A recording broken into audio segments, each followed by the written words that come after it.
Time magazine के title पर फिर इमरान खान।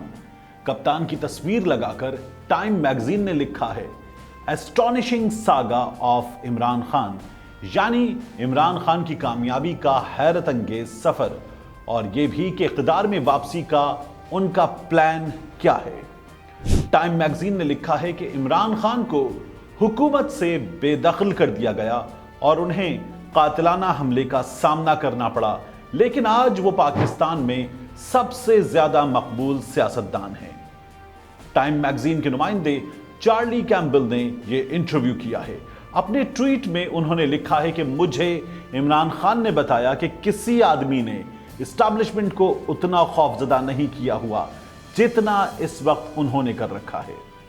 स्टोरी में टाइम ने इमरान खान की एक तस्वीर पोस्ट की है जिसमें पाकिस्तान तहरीक इंसाफ के चेयरमैन इमरान खान अपनी कुर्सी पर बैठे हुए हैं और साथ में टेबल पर आंसू गैस के वो शेल्स हैं जो रवां बरस 14 मार्च को जमान पार्क में इमरान खान के घर पर पुलिस ने गिरफ्तारी के ऑपरेशन में फायर किए थे।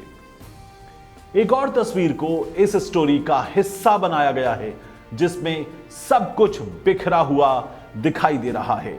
पुलिस के फेंके हुए शेल्स का धुआं भी देखा जा सकता है और वहां अकेले इमरान खान का एक बड़ा सा पोस्टर है और वो भी अपनी असली हालत में नहीं।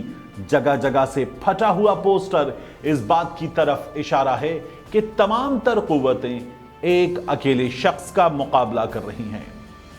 आर्टिकल में एक तस्वीर और है जिसमें इमरान खान के हामी नीचे जमीन पर गिरे हुए हैं, जिस्म से लहू टपक रहा है और उस हालत में भी वो पुलिस के सामने एक दीवार बने हुए हैं।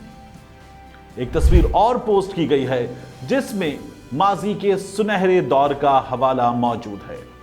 साल 2002 की इस तस्वीर में इमरान खान एक रैली की क़यादत करते नजर आ रहे हैं। तस्वीर में उन पर आज सबसे ज्यादा तनकीद करने वाले हफीजुल्लाह नियाजी भी देखे जा सकते हैं। टाइम के कवर पर इमरान खान तीसरी मर्तबा आए हैं, एक बार माहौलियात के लिए काम करने वाली नुमायां शख्सियात में और एक बार द लॉन्ग शॉट के टाइटल के साथ। मैगजीन ने इमरान खान की नाकामियों की भी निशानदेही की है और उनकी बाज पॉलिसीज को भी तनकीद का निशाना बनाया है, मगर टाइम यह लिखता है कि आज पाकिस्तान में अगर कोई मकबूल है तो वो इमरान खान है। इमरान खान ने कहा है कि अब वो इख्तिदार में आकर जमहूरियत को मजबूत करेंगे।